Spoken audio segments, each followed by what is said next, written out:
जळगावात एक महत्त्वाची घडामोड आहे। विदर्भात सुरू असलेल्या मुसळधार पावसामुळे हतनूर धरण क्षेत्रात पाण्याची आवक वाढली।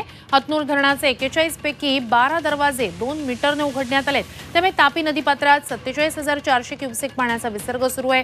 तापी नदीला पूर येण्याची शक्यता आहे। तापी नदीच्या दोन्ही तीरावरील गावांना सतर्कतेचा इशारा देण्यात आलाय।